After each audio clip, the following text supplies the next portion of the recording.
ईश्वरः साक्षात् परब्रह्म तस्मै श्री गुरवे नमः। सच्चिदानंद रूपाय विश्वोत्पत्त्यादिहेतवे तापत्रय विनाशाय श्रीकृष्णाय वयं नुमः। श्रुतिस्मृतिपुराणानाम् आलयं करुणालयं नमामि भगवत्पादं शंकरं लोकशंकरम्। विवेकाने जाने सगटित समाजाटिकविले महासिद्धांताचे हृदय रसिकत्वे उकलिले। लसद्भक्ति ज्ञाने तरतर विला भागवत तरु तया ज्ञानेशाते विमलमतिने वंदन करू। अगा विश्वैकधामा तुझा प्रसादू चंद्रमा करो मज पौर्णिमा स्फूर्तीची कुंडलिक वरदा हरी विठ्ठल श्री ज्ञानदेव तुकाराम पंढरीनाथ महाराज की जय। माऊली ज्ञानेश्वर महाराज की जय। सद्गुरु समर्थ रामदास स्वामी महाराज की जय। भगवत पूज्य पाद श्रीमद जगद्गुरु शंकराचार्य स्वामी महाराज की जय। जय जय रघुवीर समर्थ।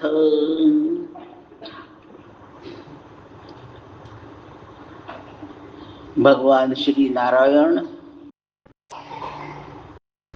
सकल स्थानीय देवता यांच्या श्री चरणांना वंदन। भगवत पूज्यपाद जगद्गुरु श्रीमद आद्य शंकराचार्य स्वामी महाराज, सद्गुरुनाथ महाराज, सद्गुरु समर्थ रामदास स्वामी महाराज, सकल संत सत्पुरुष यांच्या श्री चरणांना नमस्कार। आपणा सर्व भाग्यवंत भगवत भक्तांना, जिज्ञासू साधकांना सप्रेम अभिवादन। आणि आज साधन चतुष्टय या विषयातील तिसऱ्या विचाराला प्रारंभ।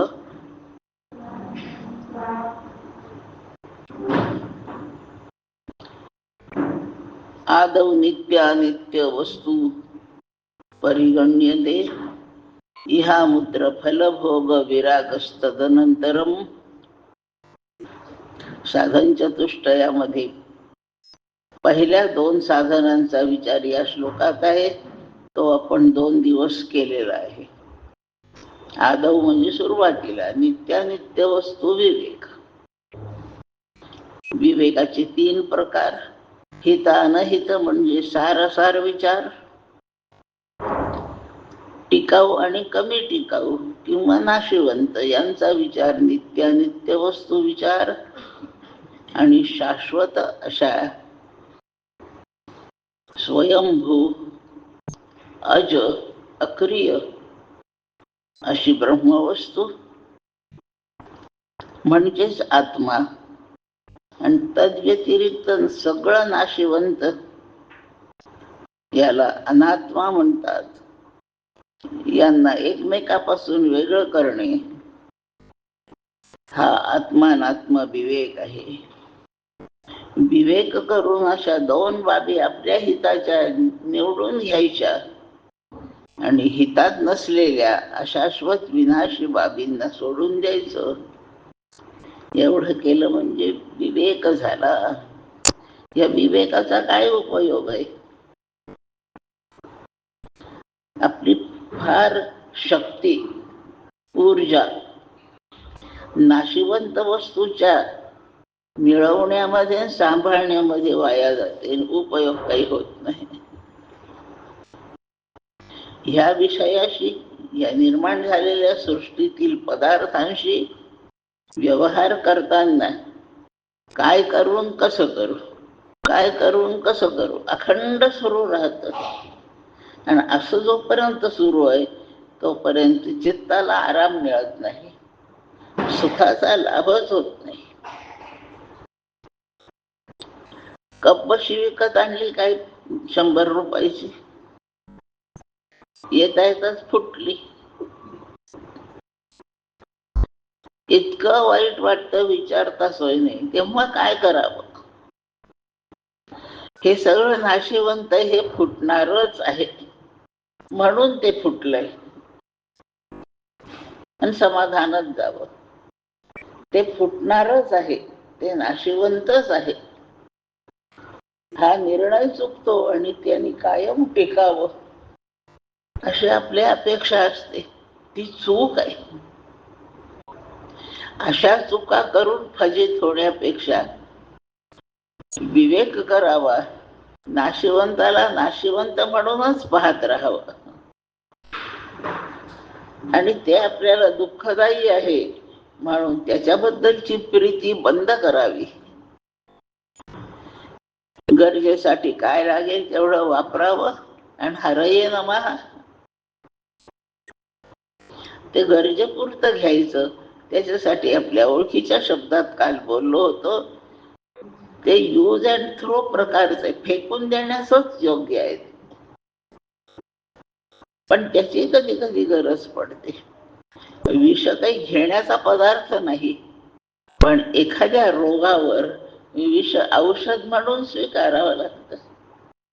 याने माझा रोग बरा झाला, मग आता मी विषच पीत जाणार असं नाही चालत. ते गरजेपुरतं वापरलं, संपलं, त्याचा संबंध संपला. नाशिवंत वस्तू वापरावी लागते. प्रवासात जाताना चांदीचे स्टीलचे ताटं वाट्या नेता नाही, त्रासदायक होतं. त्या कागदी बसेस आणून त्याच्यामध्ये काय अन्न घ्यायचं आणि खाऊन त्या फेकूनच द्यायचं, तर वाईट वाटण्याचं काय कारण आहे? त्याचं फार प्रेमही नाही. याप्रमाणे ज्या गोष्टी भोगणे, विषय भोगणे आवश्यक, त्या विषयाचा तितक्याच क्षणापुरता सन्मान करायचा. त्या मिळाल्याचं कौतुक नाही आणि नष्ट झाल्याचं दुःख नाही, असं जगता येणे त्याला विवेक म्हणतात. हा विवेक माणसालाच करता येतो, बाकीच्यांना नाही करता येत. आपल्या घरी कुत्री येतात पुष्कळदा. त्या इतक्या उंचीच्या फ्लॅटमध्ये राहणाऱ्यांकडे नाही येत कुत्री, पण खालच्या ग्राउंड फ्लोअरला राहणाऱ्यांना अनुभव आहे, कुत्री येतात. आणि आपण काही हार घालून त्यांचं स्वागत करीत नाही, हाड म्हणून घालून देतो, जातात निघून. 10-5 मिनिटांनी ते पुन्हा येतात. त्यांना आपण पुन्हाही हाड करून हाकायतोच, ते पुन्हाही येतात, रोज येतात. एखाद दिवशी आपल्या घरची वाद शेजारी पाजारी रस्त्यावर कुठेतरी भाकरीचा तुकडा मिळतो आणि जगतात. झालं.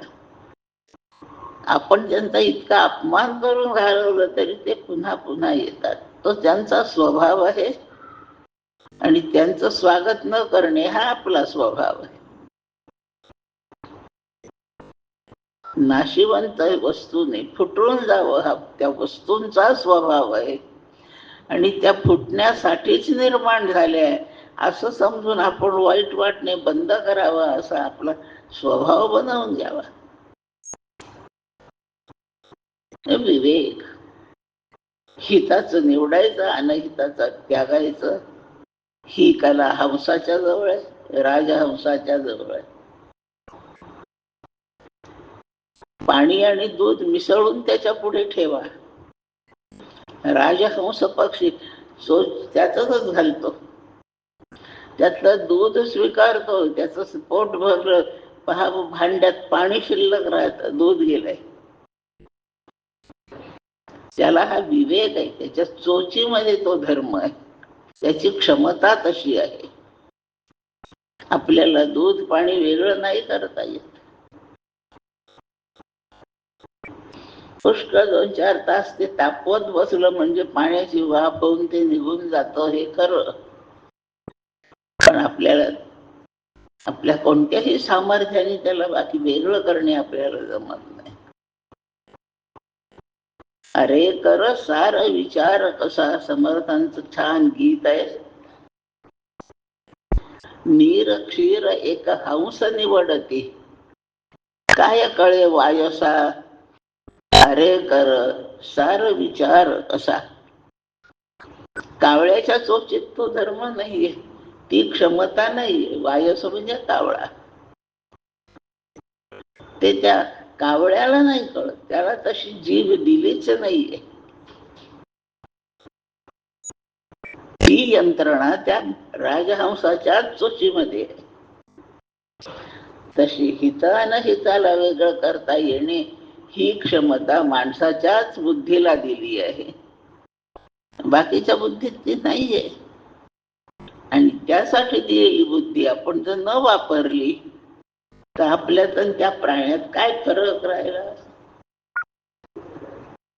मग आपल्यालाही असंच कोणी हाड करून हाकललं दारातून कसं वाटेल. कोणताही प्राणी आपण आपल्या घरात घेत नाही.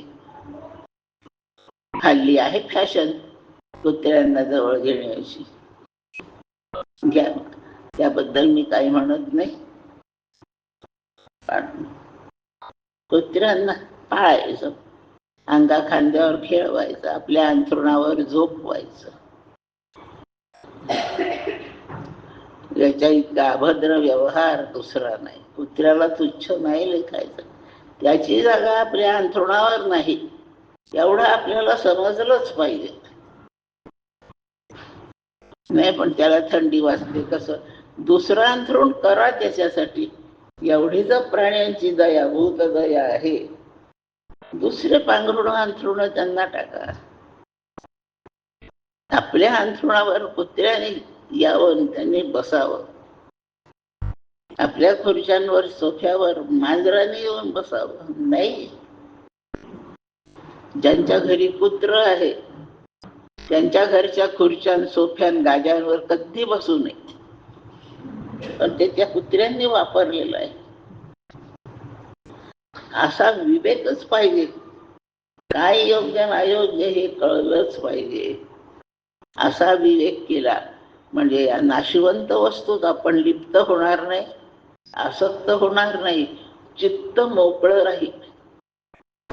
फार कसा पसारा झाला म्हणजे घरात जसं आवश्यक तेवढं सापडत नाही, अनावश्यक गोष्टीचं जे पसरलेलं त्याला पसारा म्हणतात.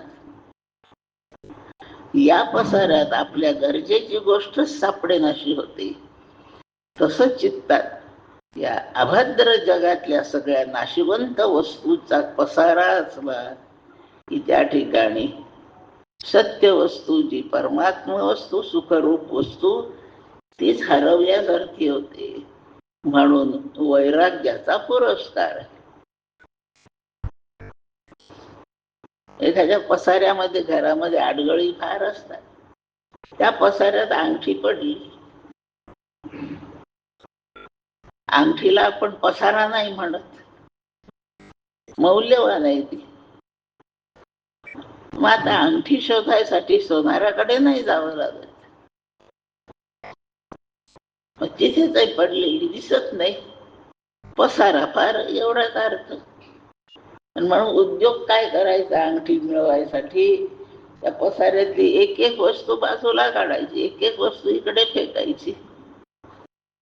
ती आपला हेतू नाहीये, ती फेकायची. आणि बांगडी, ती अंगठी आपला हेतू आहे, ती दिसेपर्यंत सगळं फेकून टाकायचं. आणि अंगठी मिळवताना पसारा बाजूला फेकण्याचं वाईट वाटतं का कधी? अंगठी हरवल्याचं जेवढं वाईट वाटलंय तेवढा पसारा उचलून टाकण्याचं वाईट नाही वाटत आपल्याला. प्रेम अंगठीच आहे. याप्रमाणे परमात्म्याचं प्रेम धरावं, तो परमात्मा आपल्या अंतःकरणात, चित्तामध्ये नाशिवंत वस्तूच्या पसाऱ्यात आहे. तेवढा कळायसाठी फक्त पसारा बाजूला करणे तो अनावश्यक आपला हेतू नाही. तो पसारा बाजूला करता येणे, त्याचं प्रेम नसणे, याचं नाव वैराग्य आहे बस. आणि या वैराग्याचा परिणाम आपली सुखवस्तू सापडते. याप्रमाणे विवेक आणि वैराग्य परमार्थ करण्यासाठी हे शरीर आहे. प्रत्यक्ष पुढच्या साधनाकडे जाण्याच्या आधी वेदांतामधला एक मुद्दा आज शिकू. 2 दिवस 2 मुद्दे पाहिले. आज एक मुद्दा पाहू, मग प्रत्यक्ष तिसरं साधन सुरू करू. प्रश्न आहे, तुम्ही देव पाहिला आहे काय? मी सगळ्या श्रोत्यांना विचारते, तुम्ही देव पाहिला आहे काय? आणि मला असं वाटतं बहुतेक उत्तर नाही असं आहे सगळ्यांच्याकडून. समर्थांना विचारा, विवेकानंदांना विचारा, शंकराचार्यांना विचारा, कोणालाही विचारा, तेही म्हणतील आम्ही देव नाही पाहिला.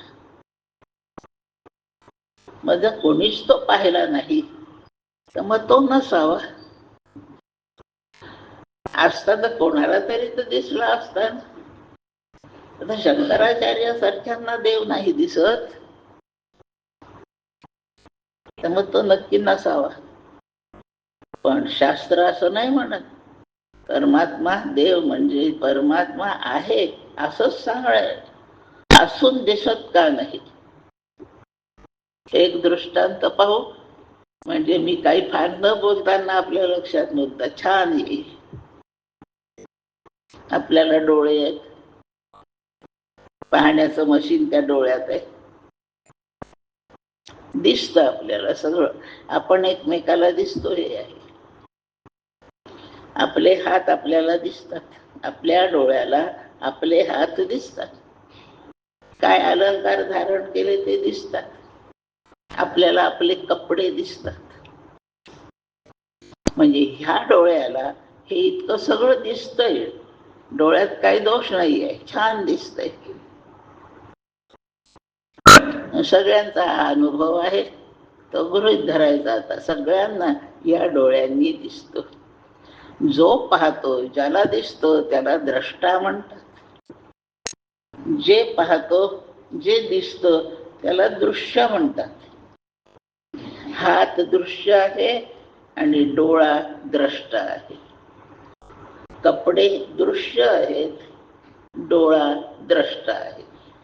ज्याला दिसतं, जो पाहतो तो द्रष्टा, आणि जे पाहिलं जातं त्याचं नाव दृश्य. याच्या पुढचा प्रश्न, या डोळ्याला सगळं इतकं दिसतं, खूप दृश्य आहे, त्याच्या पुढे प्रश्न असा आहे, आपण आपला डोळा पाहिला आहे काय? कोणी कोणी स्वतःचा डोळा पाहिला आहे? त्यांनी हात वर करा, मी इथून उठून जाऊन पाया पडते. स्वतःचा हात पाहिला का? हो. कपडे पाहिले का? हो. अलंकार पाहिले का? हो. सोपा प्रश्न, आपण आपला डोळा पाहिला का? आणि उत्तर काय आहे? नाही पाहिला. डोळा पाहायसाठी आपण आरशापुढे उभं राहतो. पाहिला आपण आरशात आपला डोळा. आपण आपला डोळा आरशात नाही पाहिला, डोळ्याचं प्रतिबिंब पाहिलं, ते खोटं आहे. खरा डोळा दिसलाच नाही. आरशातलं प्रतिबिंब खरं नाही. ह्या डोळ्याला हात लावता येतो? प्रतिबिंबाला हात लावून पाहायला लागतो. म्हणून तो खोटा आहे. जो आरशात पाहिला तो डोळा आपण आपला नाही पाहिला, ते प्रतिबिंब नसलेली गोष्ट पाहिली आहे. जेव्हा डोळ्याला आपला डोळा स्वतःचा पाहायचा आहे तेव्हा आपला डोळा द्रष्टा आहे आणि त्याचं दृश्यही आपला डोळाच आहे. या डोळ्याने पाहायचंय म्हणून हा डोळा द्रष्टा आहे, आणि हाच डोळा पाहायचा आहे म्हणून हा डोळाच दृश्य आहे. जेव्हा द्रष्टा आणि दृश्य एकरूप असतात त्यावेळेला दर्शन घडत नाही, हा सिद्धांत आहे. मला वाटतं लक्षात आला सगळ्यांच्या. हात वेगळा आहे, दृश्य वेगळं आहे, डोळा द्रष्टा वेगळा आहे. तोपर्यंत हे दृश्य दिसत. आता डोळाच दृश्य आहे, डोळा द्रष्टा आहे, आणि आपण अनुभवाने सांगतोय की डोळ्याने डोळा पाहिलाच नाही. म्हणून द्रष्टा आणि दृश्य यांचं जेव्हा ऐक्य असतं तेव्हा दर्शन नावाची क्रिया नाही. आलं लक्षात?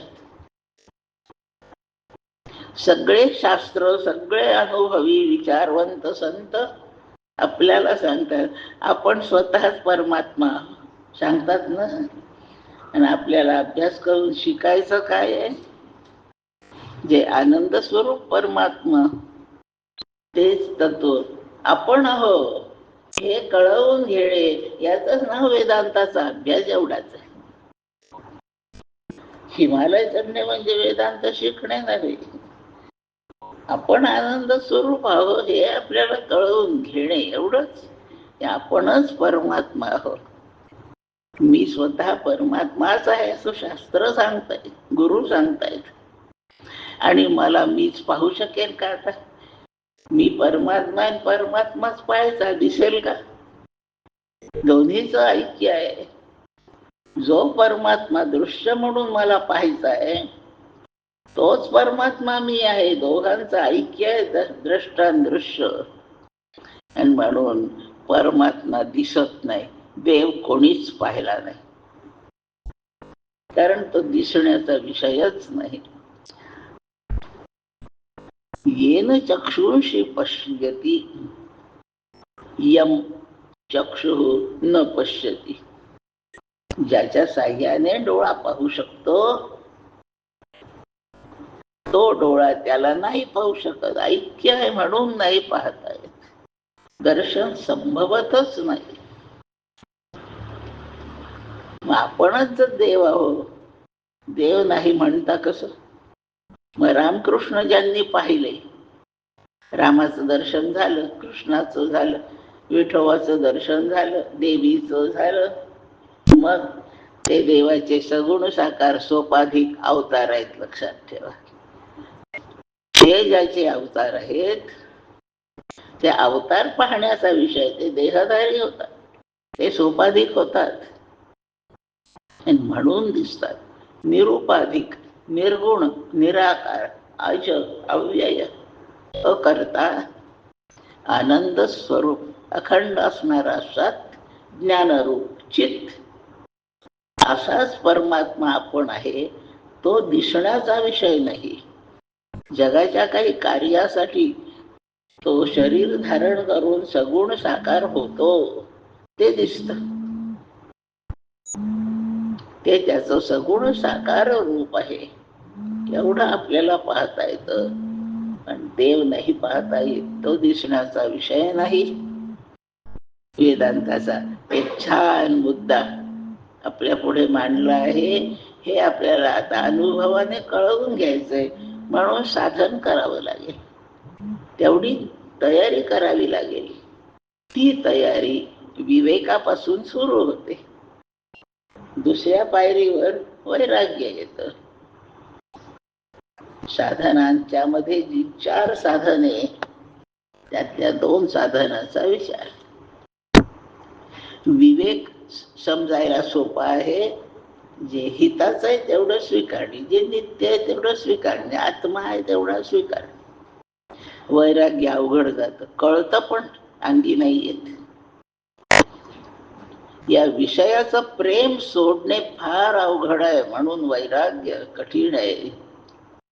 याचे दोषच शिकून घ्यावे लागतात. ज्ञानेश्वर माऊलीने एक दृष्टांत दिलाय. विषय रांधली रस सोये, ते जेवणारा जै ठाऊई होये. तै तो ताटची सांडूनी जाये जे या परी. तैची संसारा या समजता जाणीजे जै अनित्यता. तै वैराग्य दवडिता पाठी लागे. सोपा दृष्टांत आहे. 5-7 दिवस खाया एक तुकडा नाही मिळाला, इतका उपाशी आहे माणूस, भयंकर भुकेला आहे. 2 पावलं चालणं त्याला आता अशक्य आहे, इतकी भूक लागलेला आहे, उपाशी इतका आहे तो. बोलावलं त्याला एक जणांनी जेवायला, ये. आनंद झाला, गेला. संक्रांतीचा दिवस होता. खूप पदार्थ केलेले, पक्वान्न सगळे. एवढं मोठं ताट मांडलंय, त्याच्यात पुष्कळ पदार्थ वाढले आहेत. सन्मानाने त्या भुकेलेल्या बसवलं जेवायला. आता तो एक त्यातला घास उचलणार, जे काही त्याला आवडलं ते गुळाची पोळी उचलली, त्यांनी खायला तोंडाशी घास नेला. तेवढ्यात बाहेरून एक आणखी माणूस आला आणि त्या येणाऱ्या माणसाला ह्या भुकेलेल्या जेवणाराची कीव आली आणि त्यांनी वाकून त्याच्या कानात एक गोष्ट सांगितली. तू हे अन्न खाऊ नकोस, याच्यामध्ये विष पडलेलं आहे.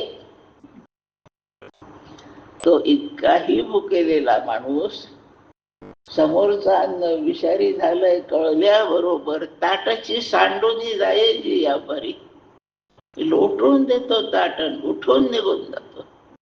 खाईल का सांगा? त्या माणसाची जागी आपणही समजा. रात्रभर उघडं राहिलं काही अन्न नासत विटत नाही, पण ते आपण सकाळी खात नाही. रात्री उघडं राहिलंय म्हणतो. काही एखादा विंचू, पाल काही त्याच्यामध्ये पडलं असेल, गेले असतील. विषारी होण्याची शंका आली तरी आपण स्वीकारित नाही. मारक दोष त्याच्यामध्ये आला म्हणून विषारी काही आहे असं कळल्यावर आपल्याला ते खाण्याची काही इच्छा होत नाही. ते सरळ बिलकुल प्रेम न करता फेकून देतो आपण.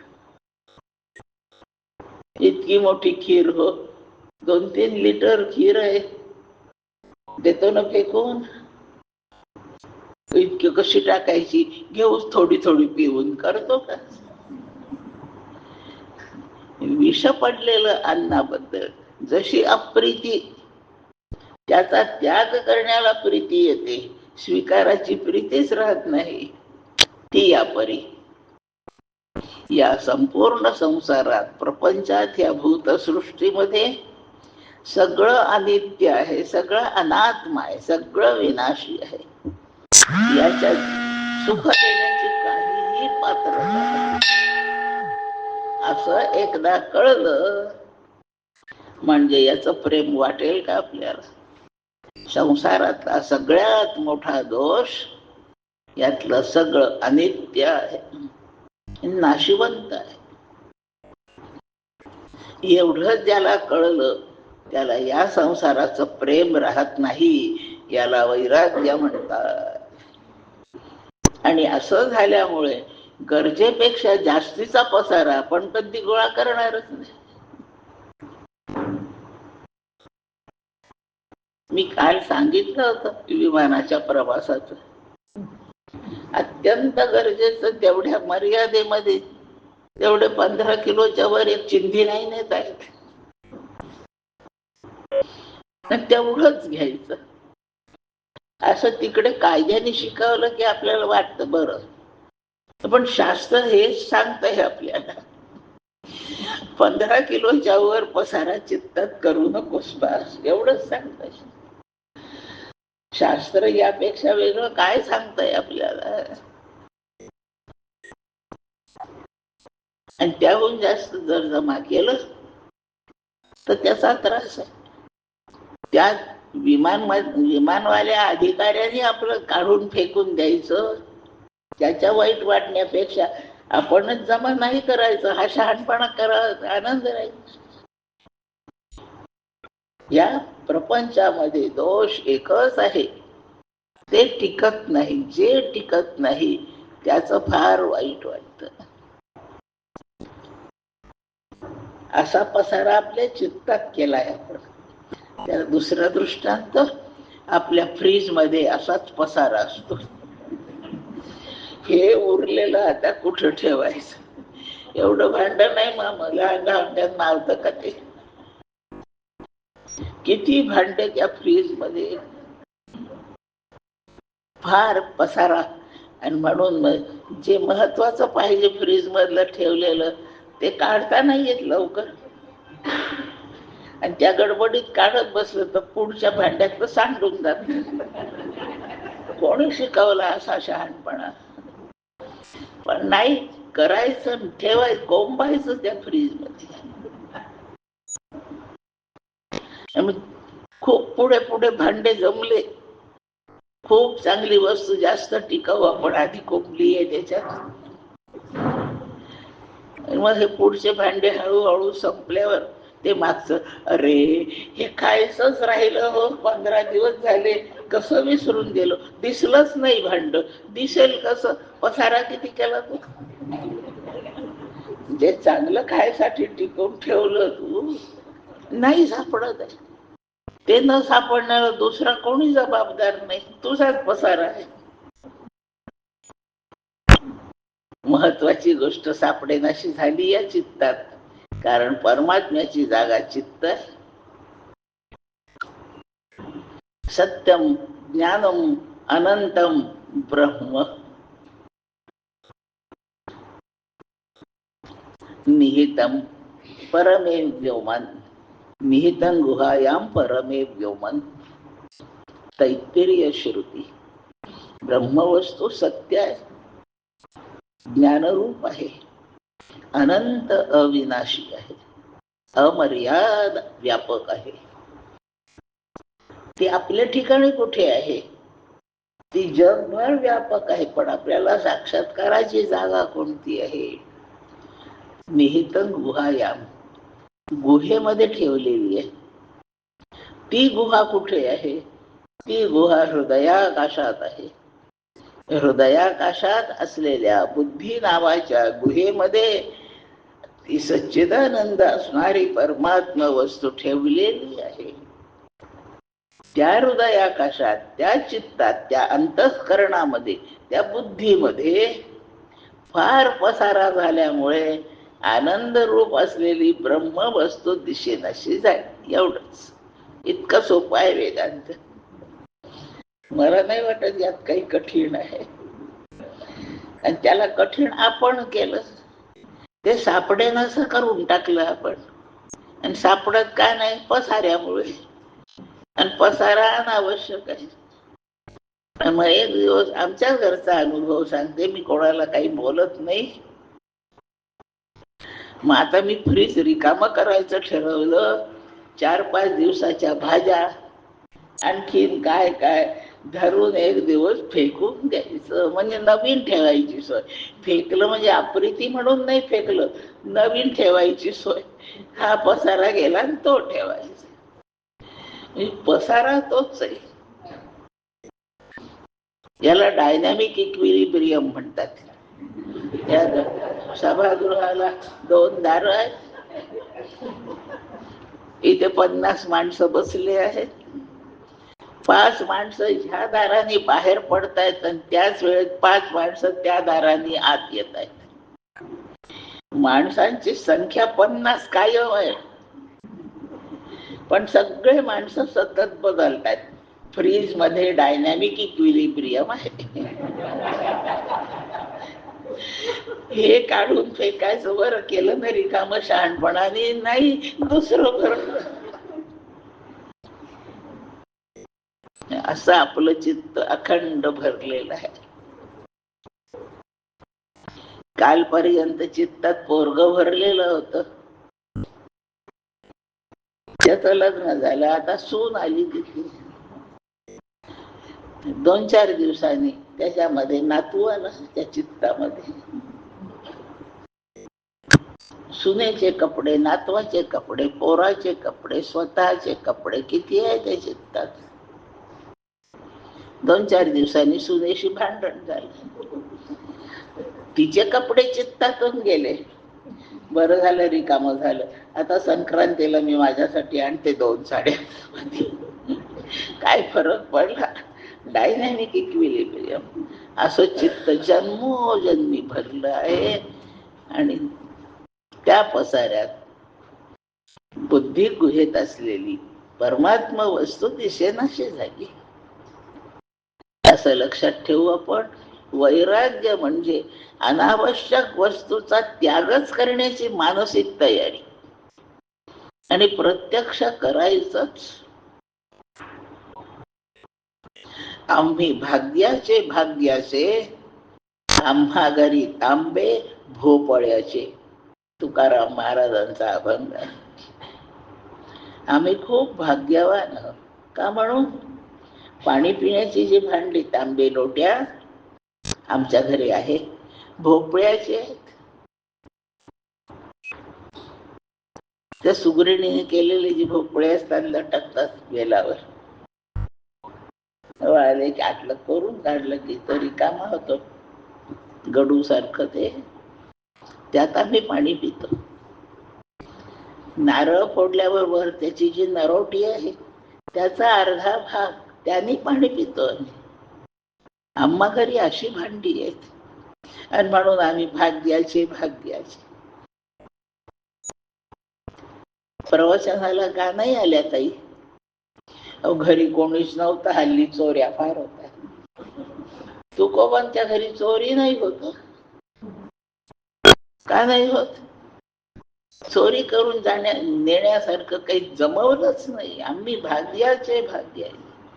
ज्याला चोरा चिलटाची भीती नाही तो भाग्यवान आहे का नाही सांग. जो निर्भय तो भाग्यवान. आपण फार पसारा गोळा केला. मच्छिंद्रनाथ, गोरखनाथ, हे नाथ आपण ऐकलेत नाव. मच्छिंद्रनाथ प्रत्यक्ष भगवान महादेवाचे शिष्य आहेत. फार मोठा अधिकार. आसाम भागात त्यावेळेला स्त्री राज्य होतं. तिथले सगळे पदाधिकारी स्त्रियाच होत्या. राजा स्त्री, प्रधान स्त्री, कर्मचारी स्त्रिया, दुकानदार स्त्रिया, शाळा कॉलेजातले मास्तर स्त्रिया, संपूर्ण व्यवहार स्त्रीच्या हातात. नाव त्याचं कामदेश. आसामचं मूळ नाव कामदेश आहे. तो कामदेश, तो प्रदेश स्त्री राज्य होता. आणि मच्छिंद्रनाथ गेले त्या स्त्री राज्यात. अत्यंत विरक्त पंथ म्हणजे नाथपंथ आहे, लक्षात ठेवा. सगळे संत विरक्तच असतात. विरक्तीची पराकाष्ठा शुकासारिखे पूर्ण वैराग्य ज्याचे असे अत्यंत विरक्त असे सगळे नाथ असतात. त्यातले हे आद्यनाथ आहेत. महादेव सोडले तर नंतरचा पहिला नाथ मच्छिंद्रनाथ आहे. त्या कामदेशात गेले. सगळं कारभार स्त्रियांचा. सुंदर स्त्रिया, राणी अत्यंत सुंदर. मच्छिंद्रनाथ राणीच्या मोहात पडली. आता कोणीच पुरुष नाहीत त्या राज्यात, पण ती राणी यांच्या मोहात पडली. आणि त्या राणीच्या मंदिरात मच्छिंद्रनाथ राहत आहेत. सगळे व्यवहार चालले आहेत. त्या राज्यातून बाहेर पडावा असं मच्छिंद्रनाथाला आता वाटत नाही. पुष्कळ झालं. मच्छिंद्रनाथांचा प्रिय शिष्य, पट्ट शिष्य गोरक्षनाथ, त्यांना आपले गुरु सापडे कुठे गेले. कथा मोठी आहे थोडी. जालंधरनाथ हे मच्छिंद्रनाथांचे गुरुबंधू. भेटी झाल्या त्यांच्या. कानिफनाथ भेटले. बोलता बोलता गोष्टी निघाल्या. आणि कानिफनाथ जालंधराचे, गोरक्षनाथ मच्छिंद्रनाथांचे, हे 2 शिष्य एकमेकाला भेटले. आणि हा त्या गुरुला नाव ठेवतो, तो या गुरुला नाव ठेवतो. जालंधरनाथाला बंगालच्या राजाने घोड्याच्या लिदेत पुरलं होतं आणि हे स्त्री राज्यात होते. असे ते दोन गुरु बंधू दोन दशेत होते. त्यांचे शिष्य भेटून बोलतायत. तू कोणाचा शिष्य आहे? जालंधरनाथ. तू कोणाचा शिष्य आहे? मच्छिंद्रनाथ. जालंधरनाथांना लिदेत पुरलंय हे गोरक्षनाथाला माहित होत. आणि गोरक्षनाथ त्या कानिफाला म्हणतात, कुठले तुझे गुरु काढले ज्यांना काही सामर्थ्य नाही अंगात, ज्यांच्याजवळ काही कस नाही, असं काय म्हणतो माझ्या गुरुला? त्याला घोड्याच्या लिदेत पुरलंय, विहिरीत टाकलंय त्याला आणि वरून घोड्याची लीद टाकली आहे, ते दडपून पडले. असं तर तुझ्या गुरुचं सामर्थ्य, तू काय गप्पा करतो? मी नाही अशा गुरूंना मानी. असं गोरक्षनाथ म्हणाल्यावर जालंधरनाथाचा शिष्य कानिफ, त्याला फार वाईट वाटलं, आपल्या गुरुला एवढी निंदा करून हा बोलतो. आणि मग गोरक्षनाथाबद्दल कानिफनाथ म्हणतात, माझ्या गुरुला नाव नको ठेवू, तुझा गुरु काय करतो मला माहित आहे ना. त्या राणीमध्ये जाऊन फसलाय, त्या कामदेशामध्ये. कानिफनाथ आपल्या गुरुला जालंधरांना शोधित होते. गोरक्षनाथ आपल्या गुरु मच्छिंद्रनाथाला शोधत होते. भांडण्यात तंडण्यात, नावं ठेवण्यामध्ये, बोलण्यात चालण्यात दोघांना एकमेकांचे गुरु कुठे आहेत कळलं. गोरक्षनाथ या पत्त्यावरून कामदेशात गेले. आता तिथे पुरुषाला प्रवेश नाही. गोरक्षनाथ पुरुष. गोरक्षनाथ फार उत्तम संगीतज्ञ होते. त्यांनी आपल्या वाद्यावर असे बोल छेडले म्हणतात, चलो मच्छिंदर गोरख आया. हे ते शब्द. उत्तम गळा, संगीताचं सगळं शास्त्र त्या आवाजात. बाया कर्मचारी सुद्धा त्याच्या संगीताला भाळल्या. यांनी म्हटलं, मला त्या राणी साहेबाच्या महालात जे कोण आहे त्यांना भेटायचंय. हे वाद्य वाजवीत वाजवीत, गाणं म्हणत म्हणत गोरक्षनाथ आत गेले. मच्छिंद्रनाथांना आवाजावरून ओळखू आलं, माझा गोरख हा आहे आणि मला चल म्हणतोय. सावध झाले मच्छिंद्रनाथ. आम्ही नाथ माणसं आणि या राणीच्या मोहात कसा काय पडलो? निघालं पाहिजे इथून. मोठी गोष्ट आहे.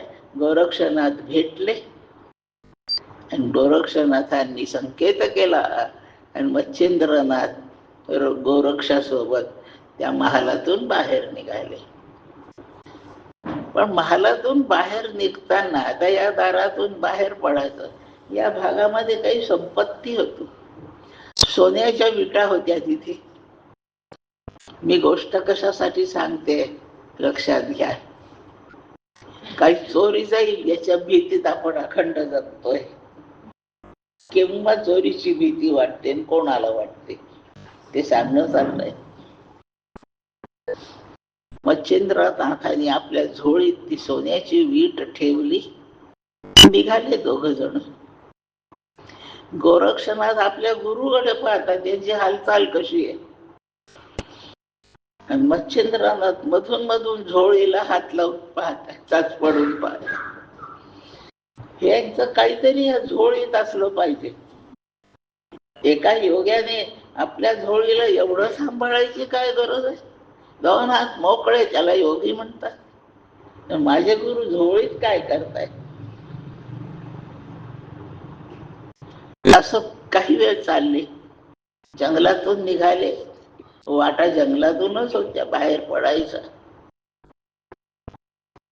मच्छिंद्रनाथ काहीतरी कशात तरी गुंतलेत लक्षात घेऊन गोरक्षनाथ म्हणतात, गुरुदेव, मी तुमचा शिष्य सोबत असताना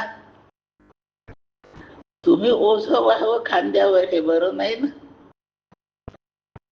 शिष्य म्हणून माझं कर्तव्य गुरुचं ओझं आपण वागवावं. आपण मोकळे चाला. आणि ही आपली काय झोळी जड दिसते ती द्या, मी माझ्या खांद्यावर ठेवतो. नाही नाही गोरखा राहू दे, ते माझ्याच जवळ राहू दे. नाही, पण मी शिष्य हट्ट करून म्हणतो गुरुचं ओझं मी वागवीन, मला ते द्या. मच्छिंद्रनाथाला नाकारावे नाही. गोरक्षाने ती झोळी घेतली. मच्छिंद्र 2 पावलं पुढे असं पाहिलं आणि गोरक्षनाथाने झोळी उघडी तोंड मोकळं करून पाहिलं, यात काय आहे तर सोन्याची वीट. याच्यात गुंतले माझे गुरु, त्या स्त्रीमध्ये गुंतले. आता त्या सोन्यात कामिनी आणि कांचन. कामिनीत गुंतलेलं तर काढलं बाहेर, आता कांचनात गुंतलेत. ते 2-3 पावलं पुढे आहेत गुरुदेव. असं पाहिलं यांनी, गोरखाने झोळीत हात घातला, वीट त्या जंगलात झाडीमध्ये फेकून दिली, चालले. आणखी 2-4 पावलं पुढे गेल्यावर मच्छिंद्रनाथ म्हणतात, गोरखा बहुत डर लग रहा रे. गोरक्षाने काय उत्तर द्यावं? गुरुदेव, डर तो पीछे ही रह गई. ते गुरु काही आडाणी थोडी होते, ते पीछे रह गईचा अर्थ कळला. ती वीट आता मागेच पडली, आता भियायचं काही कारण नाही. माणूस नाशिवंत गोष्टीला सुखाची संपत्ती समजतो, ती जपण्यात अखंड जन्मभर दुःखी, कष्टी, भयभीत राहतो. प्रवचन बुडवतो, यात्रा बुडवतो, साधू सत्पुरुषांचे दर्शन बुडवतो, कारण नाशिवस्तू गोष्टी सांभाळण्याची त्याला जबाबदारी आहे.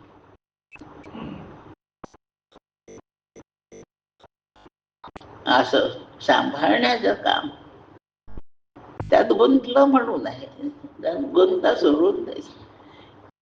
ही गोष्ट आपले डोळे उघडण्यासाठी रचलेली आहे. मच्छिंद्रनाथ खरोखरीच असे फसणारे होते का हो? असं नाही आहे. मोठा माणूस आपण फसलोय हे दाखवतात, दुसऱ्याला गुंतलेलं बाहेर काढण्यासाठी. लक्षात ठेवा, त्यांचं ते एक प्रयोग आहे. शिष्यवर्ग अज्ञानी यांना दुरुस्त करण्याचा तो एक प्रयोग आहे.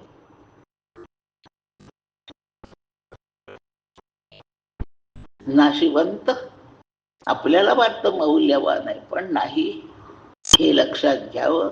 वैराग्य धारण करावं. विवेकाने विनाशी अविनाशी 2 भाग वेगळे केले, नित्य अनित्य वेगळे केले. त्यावेळेला अनित्याबद्दलची अप्रीती निर्माण होते आणि नित्याचं प्रेम सुरू होऊन आपण ती समजावून घेण्याच्या प्रयत्नाला लागतो. म्हणून वैराग्य हे तत्वज्ञान समजावून घेण्याचं साधन आहे. वैराग्य आपलं ध्येय नाही आहे, त्याच्याशिवाय हे कळत नाही हे आपलं ध्येय आहे. पाणी प्यायचं आहे आपल्याला, फुलपात्र पाहिजे, एक भांड पाहिजे. आपल्याला भांड नकोय. मी म्हटलं पाणी द्यावं ताई, ते पाणी नाही आणत, फुलपात्र आणतात, फुलपात्रात पाणी आणतात. मी म्हणते मी फुलपात्र नाही मागितलं ताई, तर ताई म्हणते मी फुलपात्राशिवाय पाणी देऊ शकत नाही. त्याला पाणी पाहिजे, त्याला फुलपात्र सहज पाहिजे. थोडस पुढे जाते, आणि तुम्ही फुलपात्राशिवाय पाणी दिलं मला, तर मला फुलपात्राशिवाय पाणी पिता येत नाही. हे पाणी पिण्याचा व्यवहार होताना आपल्याला गरज नसली तरी भांड येतच आणावं लागतं. भांड्याशिवाय पाणी नाही मिळत, तसं वैराग्याशिवाय ज्ञान नाही मिळत. लक्षात ठेवा, ज्ञान पाहिजे तर वैराग्यच. ते थारे ऐसे चित्त होवावे. ज्ञान चित्तात टिकून राहायचं असेल तर ते तिथे टिकेल, याच्यासाठी बाकी पसारा मोकळा करावा. आणि फ्रीज मध्ये ठेवताना आपण पुष्कळदा शहाणपण करतो. बासुंदीच्या शेजारी कढी नाही ठेवत. कधी कधी ठेवावी लागते आणि दोन्ही नाचतात. मग झालं का? ते वेगळेच ठेवावी लागतात. अविनाशी परमात्मा जिथे ठेवायचा आहे त्या बुद्धी नावाच्या फ्रीज मध्ये कढी नावाचा विषय नसावा. ते वेगळेच ठेवायचे. ते एकमेव तिथे ठेवावं. सुरक्षित राहतं. आपल्या अभ्यासाला ते तत्व वारंवार मोकळं मिळतं. असं मोकळं चित्त म्हणजे विरक्त चित्त. हे विरक्त चित्त प्रीती सोडल्यानेही होतं आणि प्रत्यक्ष वस्तू फेकून दिल्याने सुद्धा होत. कोणाच्या नशिबात विषय फेकून देणे या प्रकारचं वैराग्य असतं आणि कोणाच्या नशिबामध्ये तो पसारा गोळा करणे असतं, पण त्याच्याबद्दलची प्रीती त्यांनी काढून फेकलेली असते. नाथ महाराजांचं प्रारब्ध, पैठणच्या एकनाथ महाराजांचं प्रारब्ध असं आहे की सगळा प्रपंच खूप छान सजलेला होता. पैसा, अडका, कपडे, अलंकार, धान्य, दुन्य सगळं भरपूर थाटलेला असा प्रपंच होता. त्यांच्यासोबत रोज जेवायला 50-50 माणसंही पण असायचे. बरं, एवढ्या थाटाने एकनाथ महाराजांचा प्रपंच होता. कशातही गुंतलेले नव्हते, कारण मनातून त्यांनी सगळं काढून टाकलं होतं आणि भोवती शरीराभोवती पसारा होता. तुकाराम महाराज अशीच विरक्तच होते आणि घरी काही नव्हतं. 2 वेळा जेवायपुरतं त्यांच्या घरी नव्हतं. अंथरायपुरती सतरंजी नव्हती. पोरांना कपडे नव्हते घालायला. एवढं दारिद्र्य होतं. पण विरक्त असल्यामुळे त्या दारिद्र्याने तुकाराम महाराज कधीच दुःखी नाही झाले. आणि एकनाथ महाराजांचा सगळा सजलेला प्रपंच आहे, त्याच्यात ते कधी गुंतले नाही. 1-2 माणसं मित्र ते म्हणाले, का रे आपण एवढं नामजप करतो, कीर्तन ऐकतो, कीर्तन करतो, आपल्याला देव अजून कसा नाही भेटत रे? कोणाला तरी विचारलं पाहिजे आपल्याला देव का नाही भेटला. कोणाला विचारायचं? आपण जाऊ एकनाथ महाराजाकडे, त्यांनाच विचारू. आले पैठण. नाथ महाराजांनी त्यांचा सत्कार केला, चौकशी केली, कसे आलात, काय पाहिजे. तुम्हाला देव भेटला ना, आम्हाला कसा नाही भेटत? तुम्ही तर हे करता ते आम्ही पण करतो, आम्हाला का नाही भेटत? एकनाथ महाराज म्हणाले, माझी बायको फारच सात्विक, सज्जन, माझ्या प्रपंचाला चांगलं सांभाळते आहे. कधी आमचे मतभेद नाही, भांडण नाही. चांगली सद्गुणी बायको मिळाली आहे मला, म्हणून मला ह्या संसारामध्ये देव भेटला. त्यांनी सगळं क्रेडिट बायकोला देऊन टाकलं. ते दोघं जे आले होते बोलायला, अरे हे बरोबर आहे रे, बायको चांगली मिळाली की परमार्थ घडतो, हे कळलं आता आपल्याला. पण खात्री करू, 2 मत घ्यावे. आपल्याला काय रोग झाला, एका डॉक्टर कडून तपासलं, सेकंड ओपिनियन म्हणून जातो ना आपण. तसे दोघं म्हणे सेकंड ओपिनियन. उठले देहूला आले तुकोबापाशी. तो बाबा म्हणतात, या बंधूंनो, या तुमच्यासाठी काय सेवा करू, चहा कॉफी काय? आम्हाला फक्त एकच विचारायचंय, त्याचं उत्तर सांगा. तुम्हाला विठोबा भेटला, तुमच्याच सारखा आम्ही जय जय विठोबा रखुमाई म्हणतो किती काळापासून. आम्हाला विठोबा का नाही भेटत आहे? तो तुम्हाला कसा भेटला? तेवढं सांगा म्हणजे आम्ही तसं करू. त्याचं असं आहे बंधूंनो, काय आहे कसं आहे, माझी बायको फारच खाष्ट आहे. त्याच्यामुळे माझं प्रपंचात लक्षच नाही. त्याच्यापासून मी विरक्त झालो. संपूर्ण प्रपंच घर बायकोवर अवलंबून आहे. गृहिणी गृहमुच्यते, बायकोलाच घर म्हणतात. बरोबर आहे. लग्न न झालेलं कुठं पोलाखाली रात्र काढू शकतो. घर कशाला पाहिजे, 1 रूम किचन तरी कशाला पाहिजे, झोपडं तरी कशाला, लग्न झालंय म्हणून पाहिजे बस. गृहिणी गृहमुच्यते. त्याच्यात माझं लक्षच नाही. प्रपंचच नाही. बायकोच भयंकर खाष्ट, सतत भांडते, रागावते. त्याच्यामुळे मला वैराग्य आलं आणि म्हणून मला विठोबा भेटला. दोघं बंधू एकमेकांकडे पाहते. हे बरोबर आहे. बायको चांगली असली तर नाही बरं, ती वाईट असली म्हणजेच आपण विरक्त होऊ. हे अगदी बरोबर आहे. आता आपण काय करायचं, त्यातला एक जण म्हणतो थर्ड ओपिनियन. उठले दोघं सज्जन गडावर आले.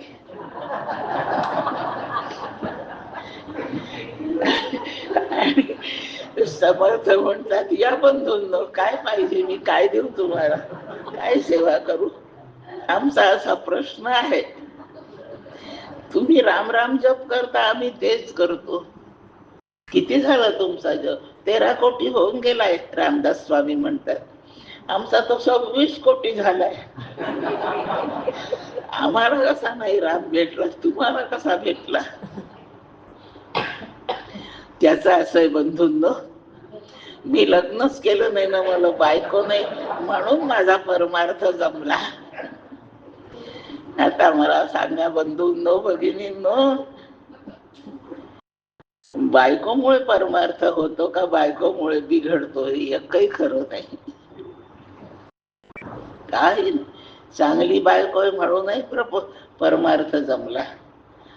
प्रतिकूल स्त्री मिळाली तरी परमार्थ जमला. स्त्री मिळालीच नाही तरी परमार्थ जमला. विनाकारण बायकोला दोष देत बसायचं, आपला तो दोष आहे. आपली विषय प्रीती आपल्याला सोडून नाही. समर्थ, तुकोबा आणि एकोबा हे तिघही मनातून विषय काढून टाकलेले आहेत.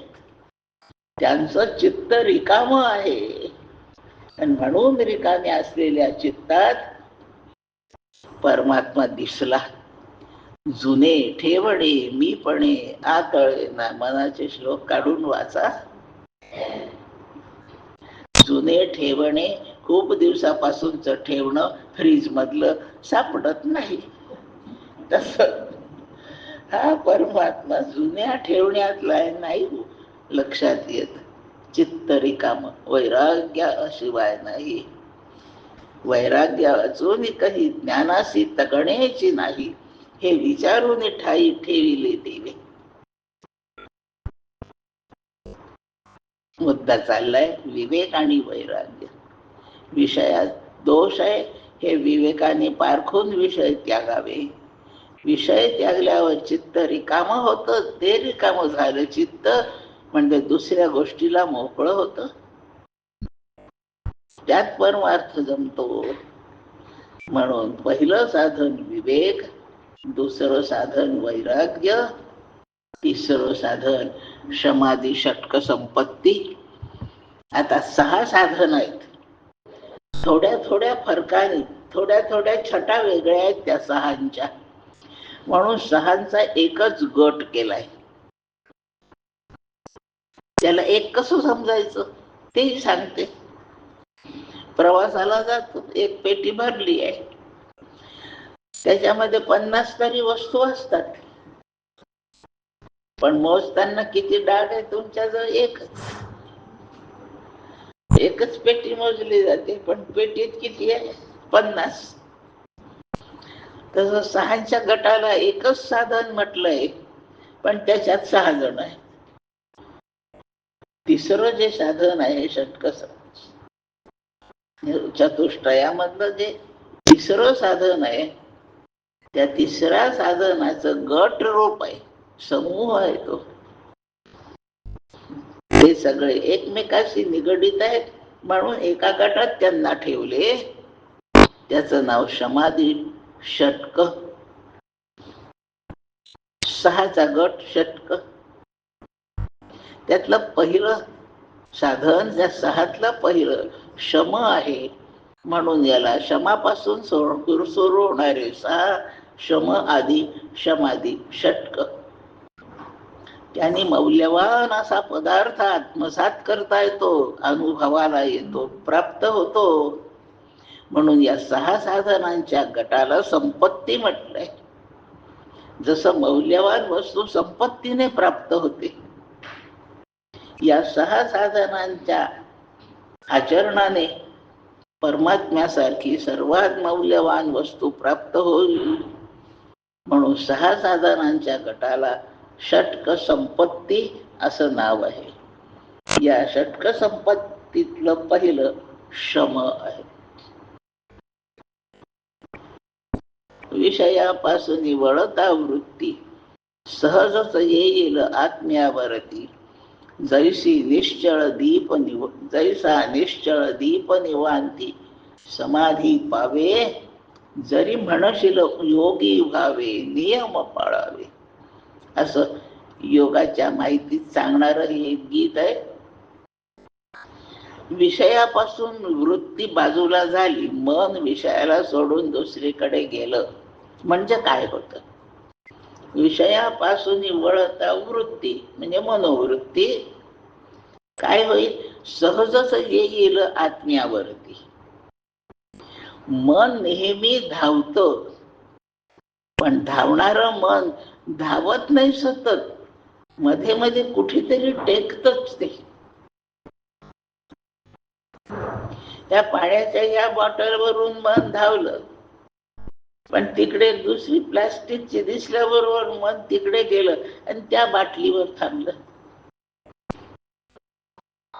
तिथे नाही थांबत फार, आणखीन तिसरीकडे जात. फुलपाखरू जसं उडत राहत, पण सतत नाही उडत ते. या फुलावरून त्या फुलावर, त्या फुलावरून त्या फुलावर. मन अगदी असंच आहे. ते चंचल आहे, धावतं सगळीकडे, पण कुठेतरी टेकायला त्याला पाहिजेच असतं. मग एका विषयावरून मनोवृत्ती उठली तरी दुसऱ्या विषयावर जाऊन टेकते. संकल्प केला, दरवर्षी संक्रांतीला गुळाच्या पोळ्या काय करायच्या? आपण बासुंदी करू. गुळाच्या पोळ्यावरून मन उठलं आणि बासुंदीवर जाऊन बसलं. नाही, पण सगळेच जण बासुंदी नाही करीत संक्रांतीच्या दिवशी, पोळ्याच पाहिजे. गुळाच्या पोळ्या खाऊन खाऊन कंटाळा, आपण खव्याच्या करू. बासुंदीवरून उठलं आणि खव्यावर गेला. सोप्या नाही खव्याच्या पोळ्या करणं. काहीतरी घाई आहे, फारसं लोक घातलं की सगळा वेळ चालला जाईल. काय करू? सगळ्यात सोपं म्हणजे शिराच करू आपण.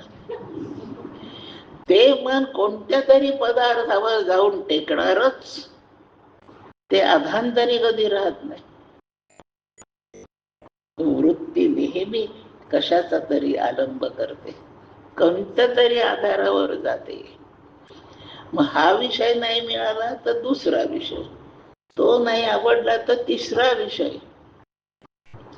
आता कोणताच विषय नाही आवडला तर त्या मनाने कुठे जायचं सांगा? काहीतरी तर आधार पाहिजे. कुठे जायचं त्याने? ते जिथे जाईल त्याचं नाव परमात्मा असं आहे. एकाही विषयावर थांबत नाही. नाही काही आवडलं तर त्यांनी जायचं कुठे? आधाराशिवाय ते राहणार नाही. आणि विषयांचा आधार संपून गेला याच्या मनातून, मग ते जाईल कुठे? ते परमात्म्यावर जाईल. आता कोठे धावे मन तुमचे चरण देखलिया, तुकोबा ज्ञानोबा म्हणतात. एकही विषय आवडत नाही तर मनाने जायचं कुठे, बसायचा? ते परमात्म्याच्या चरणावर जात. विषयापासून वळता वृत्ती सहजच येईल आत्म्यावरती. आणि मग तिथे काय होईल त्याच? विषय अनेक आहे म्हणून बदलतात, म्हणून वृत्तीला आधार खूप भिन्न भिन्न मिळतात. परमात्मा एकच आहे ना. ह्या परमात्म्यावरून राहायचं त्या परमात्म्यावर जायचं असं नाही आहे. परमात्मा एकच आहे. म्हणून त्या परमात्म्याच्या पायावर, स्वरूपावर जाऊन मन एकदा बसलं की त्याला दुसरा आधार नाही. म्हणून जैसा निश्चळ दीप निवांती समाधी पावे. वारा वाहतोय तेव्हा ज्योत सारखी हलते आहे. वाराच नाही, असं निर्वात प्रदेशात तो दीप आहे. तटस्थ राहते ती ज्योत, अगदी स्थिरावते. निवांती म्हणजे वात वारा नसलेली जागा. ती ज्योत जशी काही समाधीत गेली आहे इतकी स्थिरावते. तसं परमात्म्याच्या चरणावर, स्वरूपावर मनोवृत्ती जाऊन पोहोचली की समाधी लागल्यासाठी स्थिरावते. आणि म्हणून परमात्मा प्राप्तीचं सर्वात सोपं साधन या मनाला विषयांकडे न नेताना परमात्म्याकडे न्यायचा प्रयत्न करायचा. मग देखली या सुखाच्या ठाया सोके. म्हणून आत्मसुखाची कौतुके दावित जाय. या मनाचे एक निके. या मनाची एक गोष्ट फार चांगली आहे, ही सुखाची गोष्ट आहे. कळली की ते तिथे स्थिरावत. अशी ज्याने स्थिरावं त्या मनाला परमात्मा दाखवावा. परमात्मा स्थिर आहे, चंचल नाही. दोन चार परमात्मे नाहीत. आणि तिथे जाऊन बसलं की अत्यंत सुखावत. ते सुखरूपच आहे परमात्मा चरण. म्हणून आत्मसुखाची कौतुके दावित जाईले. मग जे जे निमिख देखेल माझे सुख, ते ते विषयी अरोचक घेत जाईल. आणि एकदा माझ्या सुखाचा त्याला कळाला सुखभाव की ते विषयाकडे वळणार नाही. खूप चहा पिण्याची सवय आहे. एकदाच फक्त एकच पिला. काय असतं एकच पिला? एकच घोट एकदा घेतल्यावर आता त्या सुखाच्या ठाया सोके. आयुष्य बरबाद होतं, पण आता मद्य सोडू शकत नाही. हे वाईट अर्थाने असो, त्याला त्यात सुख वाटतं. चहापेक्षा ते अधिक सुख आहे असं वाटतं, म्हणून तो मद्यावर स्थिरावतो. या सगळ्याच विषयांमधून त्या मनाला बाहेर काढून देवाच्या स्वरूपावर नेऊन ठेवावं. म्हणजे त्याला बाकीचे सुख तुच्छ वाटतील आणि तो तिथे स्थिरावेल. मनाला विषयांपासून आवरणे आणि परमात्माच्या सुखाकडे नेणे, ह्या कृतीला, या प्रयोगाला शम असं नाव आहे. मनसा शम उच्चते. विषयांपासून मन आवरणे याला शम म्हणतात. आपण मन स्वैर सोडलंय. हे नाही आवडत तर दुसरं तसंच काहीतरी. एक विषय सोडायचा, दुसरा विषयच घ्यायचा. याला विषयाचा त्याग नाही म्हणत. सगळेच सोडायचे. डायबेटीस जबरदस्त तीव्र स्वरूपात उग्र आहे. अगदी गोड नाही खायचं. म्हणून बासुंदी न खाता दुसरी खीर काही काय फरक पडला? बासुंदी डायबेटीस आहे ना, नाही सोसत, नको मला. मग गुलाबजामुन खातो. काय फरक? गुलाबजामुन मध्ये खूपच साखर असते. ठीक आहे, रसमलाई आणू आपण आता, काय फरक पडतो. या सगळ्यात खूपच साखर असते, मग काय आंब्याचा रसच करू, काय फरक पडला.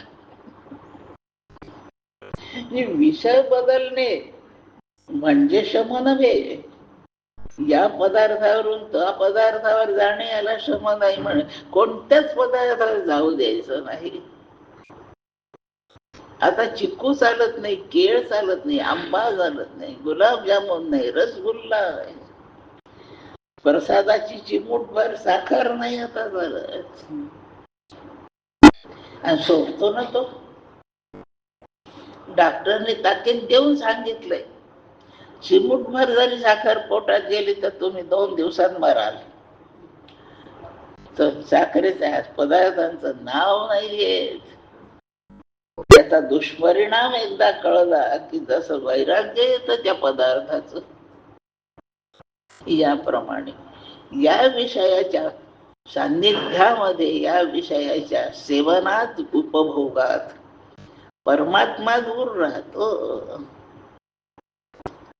म्हणून मनाला इकडे नाही जाऊ द्यायचं. विषयाचं एवढं का भांडण करायचं. परमार्थी लोक विषयाला इतके का नावं ठेवतात. नावं नाही ठेवीत, ते परमात्म्याचं कौतुक करतात. आणि परमात्म्याच्या समोर या सगळ्यांचा त्याग करण्याची तयारी करावी. आत्यंतिक सुख पाहिजे ना, ते या प्रपंचित पसाऱ्यात नाहीये. एवढंच सांगणं चाललंय. याच्या इकडे आपल्याला ओढून नेतं ते मन, ओढून नेतं. आणि म्हणून या मनाला आवरायचं, ते स्थूल रूपाने आवरायचे पदार्थ सगळे, सगळे विषय, आणि त्याच्या विषयाच्या वासना सुद्धा बंद करायच्या. वासना म्हणजे इच्छेचं सूक्ष्म रूप, संस्कार रूप इच्छेला वासना असं नाव आहे. सूक्ष्म असतं, स्थूलपणा नाही. दृष्टांत, एखाद्या भांड्यात मोगऱ्याची फुलं भरलेली, छान आहेत फुलं, खूप सुगंधी. त्या भांड्यातली सगळी फुलं काढून घेतली,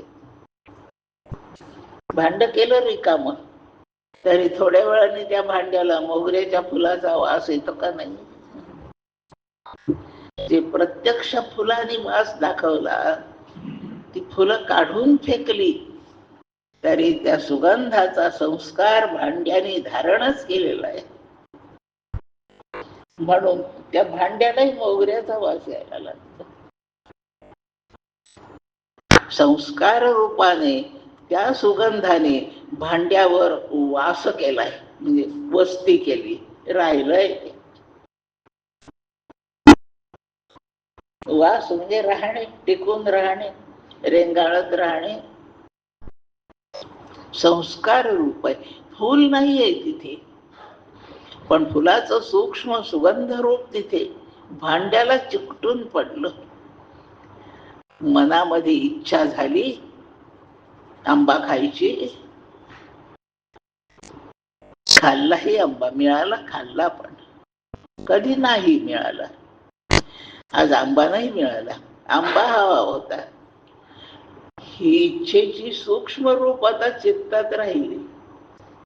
छान मिळाला आज आंबा, अगदी असा पुन्हा पाहिजे, म्हणून खाल्ला तरी इच्छेचं सूक्ष्म रूप राहिलं, आणि मिळाला नाही म्हणूनही इच्छेचं सूक्ष्म रूप राहिलं.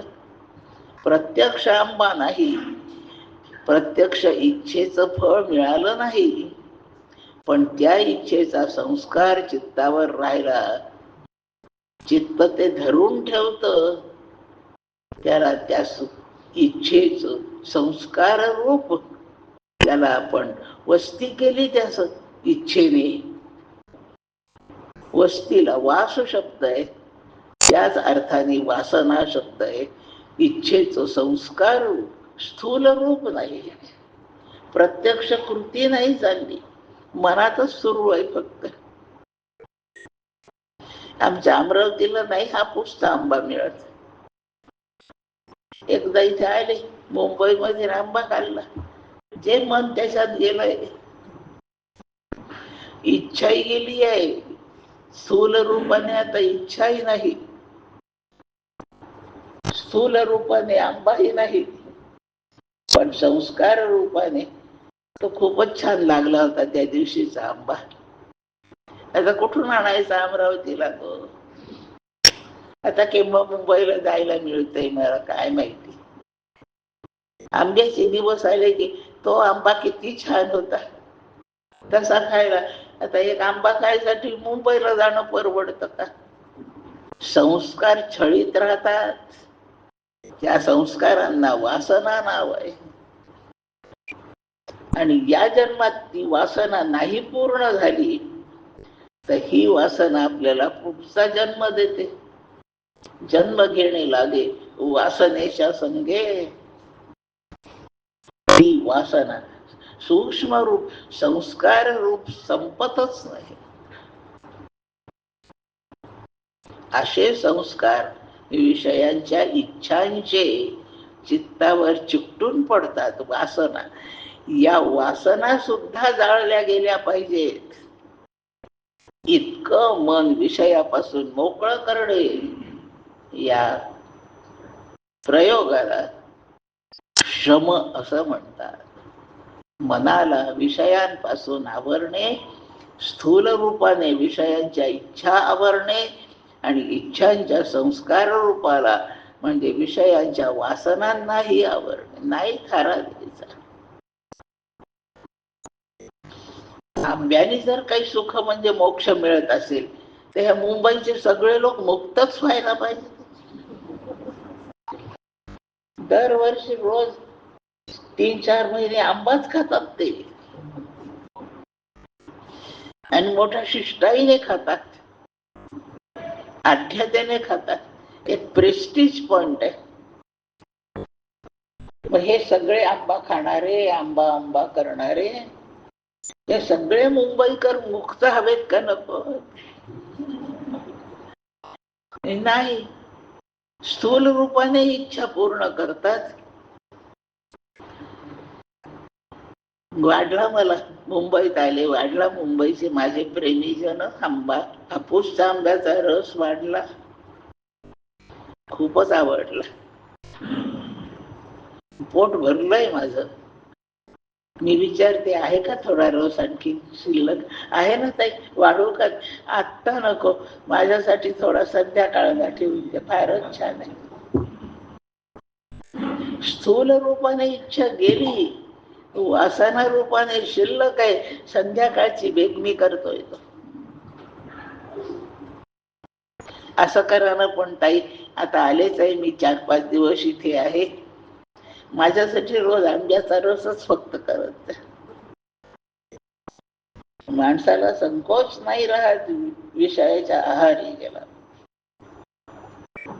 आपली पत गमावतो, मोठे पण गमावतो, चिंतन नाहीस करतो, परमात्म्यापासून दूर जातो. ठेवलाय ताई रोज तुमच्यासाठी रस करून. झाले ताईचे 5 दिवसाचे 5 प्रवचन गेली ताई. जमले श्रोते? नाही, प्रवचन तसं बरं झालं, पण आम्हाला नाही आवडल्या त्या ताई. का म्हणून? त्यांनी स्पष्ट सांगितलं. हो, असं शोभतं का? काय सांगितलं? माझ्यासाठी रोज आंब्याचा रस करीत. असं श्रोते बोलती. मी तेही मानून घेईन, पण रस खाण्याच्या इच्छेपासून दूर नाही. मन आवरा. कोणी माणूस नाही आवडला त्याला शिवी देण्याच्या आधी मन आवरा. काही फार आवडलं त्याची फार याचना करू नका, मन आवरा. हे मन आवरलं नाही याचा तात्काळ परिणाम रात्री झोप नाही येत. आंब्याच्या रसाची मानसिक चव घेत राहतो अंथरुणावर. हे सगळं बंद करणे. असा माणूस परमात्म्याचं चिंतन, सुखाचं चिंतन नाही करू शकत. म्हणून मनाचा श्रम. अगदी थोडक्यात एका वाक्यात, विषयाकडे, विषय भोगाकडे धावणार हे मन या जीवाला सुखी नाही करू शकत. ती इच्छा आणि इच्छांचे संस्कार त्याला छळीत राहतात. ताबडतोबचा छळ म्हणजे झोप येत नाही. मन निर्विकार होत, शांत होत, इच्छा संपतात, वासना थांबतात. त्यावेळेला झोप येते. अंथरूण चांगलं आहे, पंखा चांगला आहे, एसी लागलेला आहे, मच्छरदाणी आहे, डास नाही. बारीक संगीत लावलं तरी झोप येत नाही, गोळ्या घेऊन झोप येत नाही. सुखाची व्यवस्था जी झोप आहे ती सुद्धा याच्यापासून दूर पडते. कारण डोक्यामध्ये आंब्याचा रस आहे. कशाची इच्छा? पोराला भेटायची इच्छा, काही खाण्याची इच्छा, कपड्याची इच्छा. त्यांच्या अंगावरचं वस्त्र पाहिलं, मला ते इतकं आवडलं, ते निघून गेले लवकर. मला विचारायचं होतं इथेच घेतलंय का. आता उद्या प्रवचनाला येईल तर मला ती बाई आली का नाही पहिल्यांदा मी पाहिली. की त्यांना एकदा विचारली कोणत्या दुकानातून आणली. कशासाठी विचारलं नाही, मला तशी आवडली, मला घ्यायची आहे. अवघड आहे. शब्दांनी प्रवचन ठीक झालं, पण प्रवचनकाराला काही सुख नाही झालं. आणि रात्रभर ती बाई उद्या भेटली पाहिजे म्हणजे तिला विचारते. आले आता दुसऱ्या दिवशी प्रवचनाला, माझं लक्ष त्या विषयात नाही आहे, त्या बाई दिसते का पाहते. आणि नाही आली. कसं बेटा, काल चुकलं माझं विचारायचं, आज त्या आल्याच नाही. कठीण कठीण मन आवराले. साधक हो, परमात्मा दर्शनाची इच्छा तळमळ असणाऱ्याने ती पुरी व्हायची असेल, इच्छा देव भेटायचा असेल तर मनाला आवरा. कुठून आवरा? विषयांपासून, विषयांच्या भोगापासून. मिळतील ते प्रारब्धवशात भोगायचे, नाही मिळतील ते जाऊ. अन्न मान धन हे तो प्रारब्धाधीन. सोस करीसी तू वाया, भज मना पंढरी राया. प्रारब्धेची होय सुख, प्रारब्धेची होय दुःख.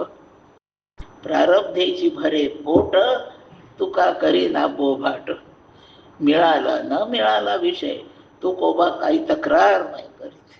कारण त्याने ठरवलं माझ्या पूर्ण कर्माचा परिणाम म्हणून काय मिळायचं मला विषयाचं ते मिळेल, नाही मिळालं तर नाही मिळेल. माझं मन त्याच्यासाठी झुरणार नाही. आणि म्हणून तुकोबा एवढ्या दारिद्र्यामध्ये अत्यंत समाधानी जगले आहेत. ज्यांच्या अभंगाला तुकोपनिषद, उपनिषदाचा दर्जा ज्यांच्या काव्याला आहे, असे ते तुकोबा. तुकिता तोळणेशी ब्रह्म तुकासी आले, म्हणून रामेश्वरे चरणी मस्तक ठेविले. तुकोबांची तुला करायची ठरवली. करतात ना तुला कोणाकोणाच्या. एका पारड्यात गुळ घालायचा, गुळाची तुला.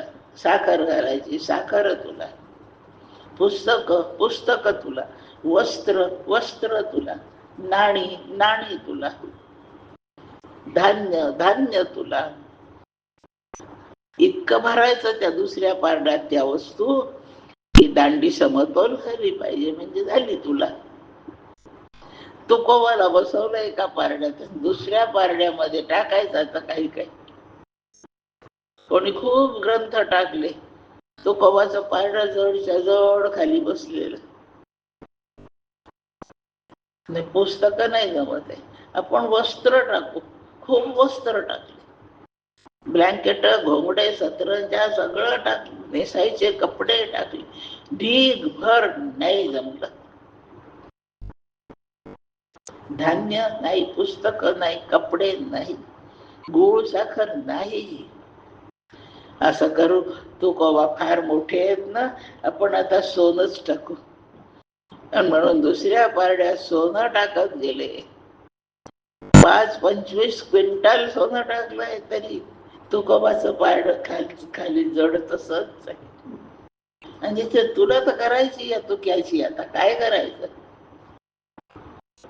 विचारवंत जमा झाले, त्यांच्या भारोभार काय असेल म्हणजे ते तुला बरोबर होईल. चुकीता तुलनेशी, तुलना म्हणजे तराजू, तराजूवर वजन मोजतात ना म्हणजे तुकीतात. तराजूवर तुक्याचं वजन मोजायचंय. तर दुसऱ्या पारडात काय, तुलनेशी ब्रह्म तुकासी आले. दांडी समतोल करण्यासाठी दुसऱ्या पारड्यात ब्रह्म ठेवावं लागलं. काय दर्जा आहे तुकोबाचा. आणि एवढा दर्जा कुठून आला, कोणत्या मॉलमध्ये गेले होते आणायला. नाशिवंत विषयापासून, याच्या भोगापासून त्यांनी आपलं मन आवरलं, बस याच्या पलीकडे काही केलं नाही. आता आपण ब्रह्माच्या बरोबरीचे व्हायचं म्हणजे आपण ब्रह्मरूप हे समजावून घ्यायचं. आपण सुद्धा भोगामधून मन काढायचं. भोग तर प्रारब्ध देईल ते भोगायचे, बस. कधी कैद होईल भोगायचे, कधी मंत्रीपद मिळेल भोगायचं, कधी पोरग नापास होईल भोगायचं, कधी गोल्ड मेडलिस्ट झालं पोरग भोगायचं. भोग प्रारब्धावर आहेत, प्रारब्धात छापलेले आहेत, तेवढे येतील. त्याची शहानिशा न करता भोगायचे. तुका करीना बोभाट, तुक्याची काही तक्रार, तक्रारीशिवाय असलेली परिस्थिती मानत राहायची, बस. आणि त्याचा खेद करायचा नाही. मानून तर घ्यावंच लागतं, नाही मिळत तेव्हा काय करणार आहे. पण वाईट वाटत राहतं. मानणे याचा अर्थ वाईट वाटणे बंद करणे. अशी परिस्थिती मनाची छान करावी. मनस शम उच्चते, याला शम म्हणतात. हे महत्वाचं साधन आहे. वैराग्याला पुष्टी देणारं हे साधन आहे. विषयांपासून मन हिरावून घेणे हा शमाचा प्रकार आहे. आणि विषय मनातून काढून टाकणे हा वैराग्याचा प्रकार आहे. शमात वासनांचाही त्याग आहे. वैराग्यामध्ये काही वासना शिल्लक राहू शकतात. वैराग्याची परिपूर्ती करण्यासाठी क्षमाची जोड पाहिजे. पुढचं साधन 6 मधलं पुढचं दम हे आहे. विषयेभ्यः परावर्त्य स्थापनम स्वस्व गोलके उभयानाम इंद्रियाणाम सदमः परिकीर्तितः. दुसरं 6 साधनातलं दुसरं दम हे आहे. मला एकदा सवय लागली की इंद्रियांच्या द्वारे त्या विषयावर जात. मनाला स्वतःला हातपाय नाही, त्याला दार नाही आहेत, ते इंद्रियांची द्वारे वापरत. ते फूल फार सुंदर आहे. माझं मन फुलाचं रूप पाहण्यासाठी डोळ्यातून बाहेर पडतं. डोळेच नसते तर फूल चांगलं हे कळलं असतं का. म्हणून मनापर्यंत विषय नेऊन पोहोचवण्याची दारे ही इंद्रिये आहेत. बहिरी असेल तर तुम्ही खूपच छान गाता, काय मला माझं मन नाहीच तिकडे येणार. ऐकूच आलं नाही काही तर मन त्या गाण्याकडे कशाला धावेल. डोळे आंधळे आहेत तर रूपाकडे मन कशाला धावेल. माझं हे शरीर सगळं बधीर झालेलं आहे. हे कडक आहे का नरम आहे, थंड आहे का गरम आहे, हे काही कळतच नाही. म्हणून स्पर्शेंद्रिय म्हणजे त्वचा कशाला या विषयाकडे जाईल. या विषयांकडे जे मन जातं ते इंद्रियांच्या द्वारातून जात. इंद्रिय जाऊन मनाला सांगतात ते फूल फारच सुंदर आहे रे. हे डोळे सांगतात मनाला. मग मन त्या डोळ्यातून, त्या डोळ्यासोबत बाहेर येतं, जातं फुलावर. खूपच छान आहे, त्याला फुल आवडतं. आपल्या मालकीचा बगीचा नाही, पण तो तोडतोय फुल, फजितही होतो. स्वर शब्द चांगले आहेत का? कान जाऊन मनाला सांगतो आणि कानामधून हे मन त्या ध्वनीकडे बाहेर येत. रसना काही खाऊन तर पहा, लाडू इतका छान झाला आहे. आज खूप जणांनी मला तीळ गुळाचे लाडू दिले. सगळे गोडच होते, पण काही लाडू अत्यंत छान लागले. तितके चांगले सगळे. प्रत्येकाच्या हाताने पदार्थ तेच असले तरी चवी बदलतात. मग हे चांगले झाले, ते नाही तेवढे चांगले झाले. तेच पदार्थ आहे, सगळं आहे.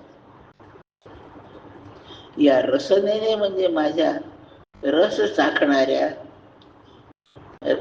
जीभ आहे ना आपली, जिव्हावा, तिथे दोन इंद्रिये राहतात.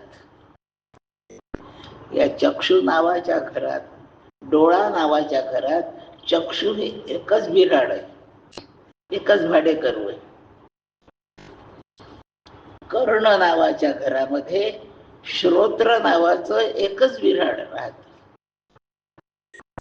हातापायांच्या त्वचेमध्ये त्वक नावाचं, स्पर्श नावाचं एकच बिराड राहत.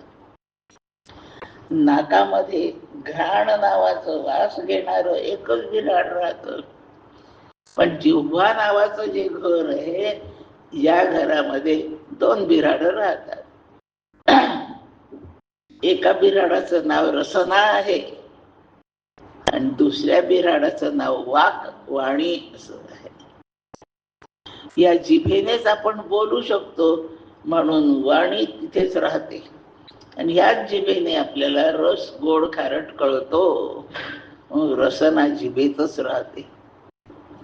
आणि म्हणून सर्व इंद्रियांच्या पेक्षा आपली जीभ दोन इंद्रियांचं काम करीत असल्यामुळे आपल्याला जास्त बुडवते. लक्षात ठेवा. रसवर्जम रसोप्यस्य परदृष्ट्वा निवर्तते. जिते रसे जितम सर्वम, हे काही वचन आहेत. एकदा रसना जिंकली की सारं जग जिंकलं जातं. बस, डोळे जिंकण्याच्या आधी रसना, चवी चाखणारी जी आहे जीभ, ती जिंकावी. सगळ्यात जास्त तीच बुडवते. साखर डोळ्याने पाहिली तर नाही आपल्याला बुडवीत. हाताने खरखरीत आहे कशी आहे पाहिल्याने नाही बुडत. दोन कण जिभेवर टाकले की बुडतो. बाकीचे इंद्रिय इतके नाही बुडवीत जेवढी रसना बुडवते. म्हणून शास्त्र सांगतंय जितम सर्वम जिते रसे, सगळं जिंकलं जातं. एक जीव जिंकली म्हणजे नोकरी धंदा, सगळे भ्रष्टाचार, लोकलचे प्रवास, हे सगळं रसने पायी आहे. लक्षात ठेवा. कशा पायी आहे? रसना. पोट नावाच्या अवयवाचा समाधान करण्यासाठी रसना. हे जर नसतं ना तर जग खूपच सुखी राहिलं असतं. इथे भ्रष्टाचार झालाच नसता. रसनेच्या कौतुकासाठी पैशांची अफरातफर आहे. रसनेच्या कौतुकासाठी चोऱ्या आहेत, त्याच्यासाठी हाणामारी आहे, त्याच्यासाठी तयार करायला कष्ट आहे. ही रसना जिंकायची. कशी जिंकायची? जे आलं ते. तिला फार चवीची खोड आहे.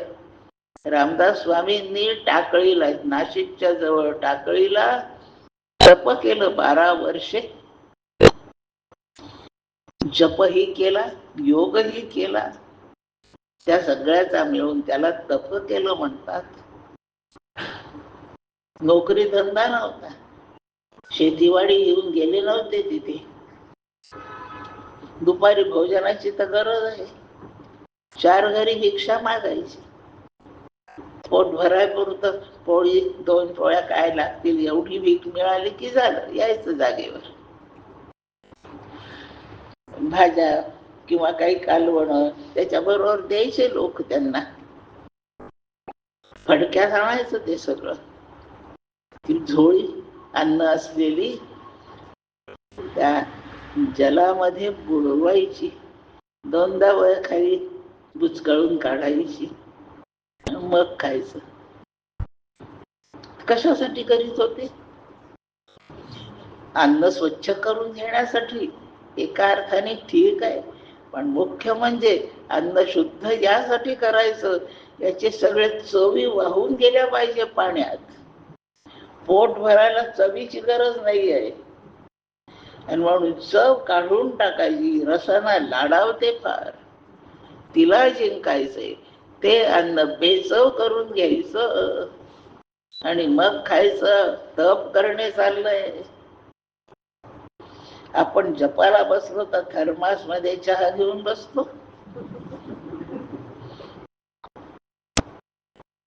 कीर्तनालय तो पाण्याची बाटली सोबत असते.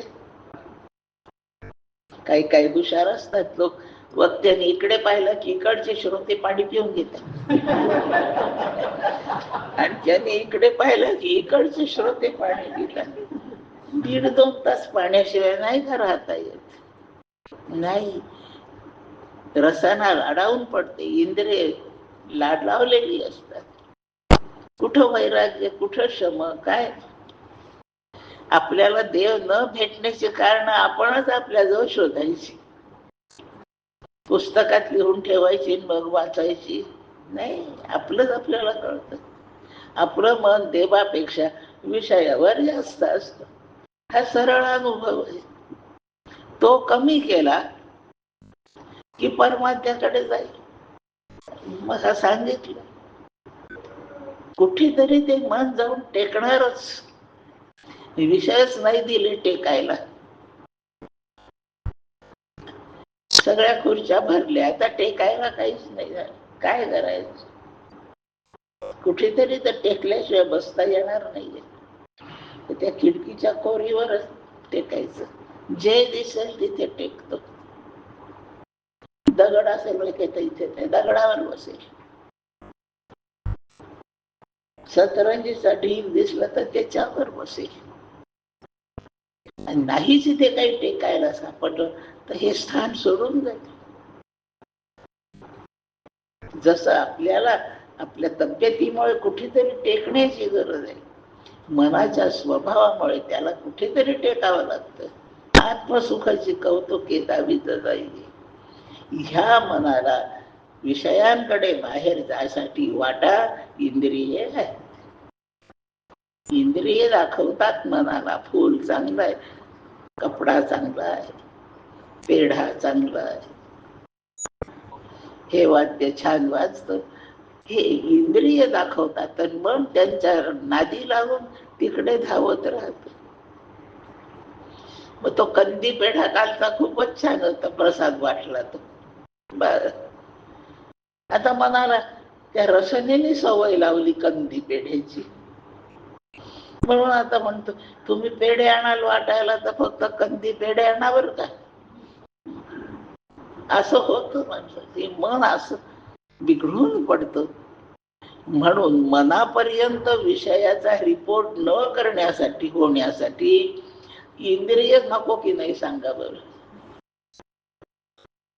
फुलाच्या रंगाकडे मन स्वतःहून जाऊच शकत नाही, त्याला वाट पाहिजे जायला, ते डोळ्यातून जाते.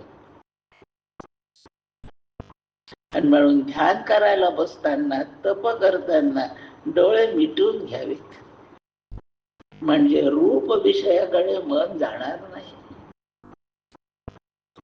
देवाला नमस्कार करायला उभा राहिला देवळात, देवाची मूर्ती पाहून घ्यायची आणि डोळे मिटवायचे, म्हणजे ते दर्शन डोळ्यात राहील. उघडे डोळे असले तर तिथे दुसरे दर्शनही घोटाळा करतील. म्हणून देवदर्शन एकदा पाहिला की डोळे मिटूनच उभे राहायचं. हे डोळे झाकायचे, म्हणजे मन दुसरीकडे दुसऱ्या रूप विषयाकडे धावणार नाही. आता इंद्रियांनाही सवय राहिली, लागली. ते गुलाबाचं फुल गुलाबी रंगाचं फारच छान. इंद्रिय डोळे फिरवीत राहते इकडून इकडे, तर दुसरं लाल रंगाचं फुल दिसलं, हेही पण चांगलं आहे. आणि इतकं वाईट आहे, हे डोळे लागली मनाकडे जातात. अरे त्या गुलाबी फुलापेक्षा लाल रंगाचं फुल आहे खूप चांगलं आहे, इंद्रिय सांगत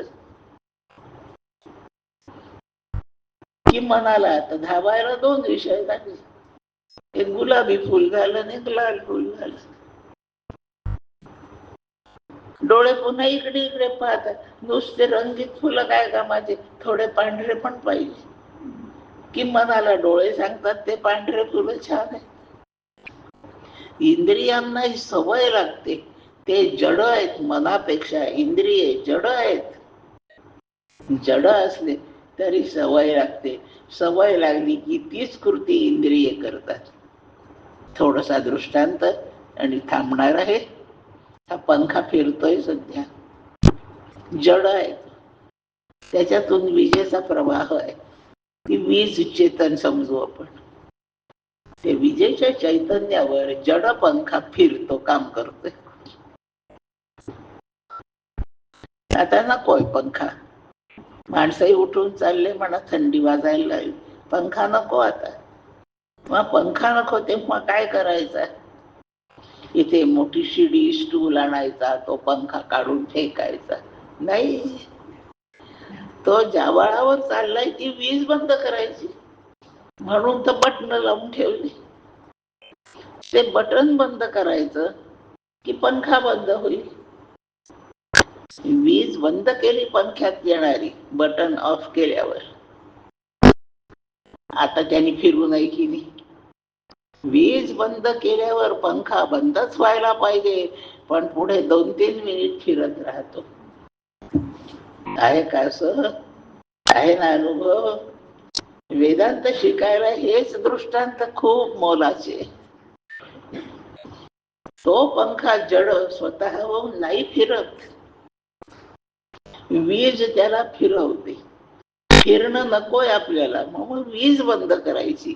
केली बंद वीज तरी ते काही वेळ फिरत राहत. ते जड असून फिरत राहत, लक्षात ठेवा. ऊर्जा बंद झाली तरी जड वस्तू काही वेळ फिरत राहते, कारण फिरण्याची सवय त्या जडाला लागून पडली. एकाएकी सवय बंद नाही करता येत. त्या लागून पडलेल्या जडाच्या सवयी जड बराच वेळ दाखवित राहत. दुसरा असा दृष्टांत, 4 चाकी गाडीने चाललोय आपण, थांबायचंय. आता गाडी कशी थांबवतात कळतंय सगळ्यांना. तशी थांबवली, ब्रेक लावला, चालना देणं बंद केलं, तरी गाडी ताबडतोब बंद नाही राहत, ताबडतोब थांबत नाही. 2-3 मीटर पुढं जाते. तिला पुढं जायची सवय लागली आहे. आणि म्हणून चालन करणे बंद जरी झालं तरी ती जड गाडी काही वेळपर्यंत पुढे जाणे सुरू ठेवते. त्या जड गाडीला सवय लागली आहे पुढे जाण्याची. त्या जड गाडीत बसलेले आपण सगळे एकदम त्या गाडीला जोराचा ब्रेक लावला, घाईने अगदी जबरदस्त ब्रेक लावला, तर आपलं डोकं पुढे आदळतं. आहे का माहिती? त्या गाडीत आपण ज्या सीटवर बसलो आहे तिथे आपण पुढे फेकले जातो, आपलं डोकं पुढे जाऊन आदळतं. या शरीराला बसायला खाली सीट आहे म्हणून तो भाग पक्का आहे, हे एवढं भाग मोकळा आहे म्हणून तो पुढे आदळतो. ब्रेक लावल्यावर गाडीचा वेग संपलाय, पण या मस्तकाला, या शरीराला गाडीच्या सोबत पुढे जाण्याची सवय लागली आहे. म्हणून गाडी बंद केली तरी सवय लागलेलं डोकं पुढे जातं. जड गोष्टीला सुद्धा सवयी लागतात हो. इंद्रिये जड आहेत, त्यांना विषय पाहण्याची, जमा करण्याची सवय लागली आहे. आणि म्हणून मन जरी नाही धावलं आलं त्यांच्यापर्यंत, तरी हे विषयाकडे इंद्रिय जातात. तस्मात्त्वम आदौ तस्मात्त्वम इंद्रियाणी नियम्य भरतर्षभ. अर्जुना, मन आवरायच्या आधी इंद्रिय आवर. त्यांना विषयाकडे धावण्याची सवय लागली आहे. ते विषय मनाला नेऊन पोहोचवतात आणि मन मग विसर्जन पुढे पुढे जात. लहान पोराला चॉकलेट आणि पेपरमिठाच्या गोळ्या कळत नसते काही. ते थोडस कशा तरी त्रासाने रडत, आई बाप त्याला ती गोळी खाऊ घालतात. त्याला काही अक्कल नाही. आई बापाने त्याला सवय लावली गोळी खायची. आता ते गोळीसाठीच रडत का नाही सांगा. त्याला आधी कुठे कळत होतं गोळी खाऊन बरं वाटतंय. आपण लावली सवय. आणि काही न समजणाऱ्या पोराला गोळीची सवय लागली, ती आता गोळीच मागतय. याप्रमाणे जड गोष्टींना सुद्धा सवयीचा परिणाम. पडले वळण इंद्रियास कळा. इंद्रियांना जड असून वळण लागतं, ते विषयाकडे धावतात. म्हणून इंद्रियांना सुद्धा विषयाकडे धावणं म्हणजे ते बंदच करावं लागतं. विषयेभ्यो परावर्त्य स्थापनम स्वस्व गोलके. उभयाणाम इंद्रियाणाम स दमः परिकीर्तितः. त्याला दम म्हणतात. इंद्रियांना आवरणे याला दम म्हणतात. मनाच्या आज्ञेने इंद्रिय चालतात, पण चालवली गेल्यामुळे ते जड असून सवयीने ते घात करतात. म्हणून इंद्रिये सुद्धा आवरायची मनाच्या सोबत. त्यांना आवरायचं म्हणजे कुठे ठेवायचं? मन आवरायचं म्हणजे त्याला कुठे आणून ठेवायचं? हृदयात ठेवायचं. इंद्रियांना आवरून कुठे? डोळा चक्षु पाहणारा या डोळ्यात या घरात राहतो. ते तिथे फुलापर्यंत गेलं, ते चक्षु नावाचं इंद्रिय, त्याला परत आणायचं आणि ह्या डोळ्यामध्ये मर्यादित करायचं नाही, त्याला बाहेर जाऊ द्यायचं. काही त्यांना त्या खोलीच्या बाहेर नाही येऊ देत, तर तिथेच ठेवायचं. तसं चक्षु नावाच्या पाहणाऱ्या इंद्रियाला नेत्र नावाच्या घरात बंदिस्त करून ठेवून द्यायचं, याला दम म्हणतात. पहिलं 6 मधलं शम, दुसरं दम. यानंतर आहेत आणखीन 4 गोष्टी. उद्या विचार करू थोडासा. काही धाक ठेवू नका, मी कोर्स पुरा करीन.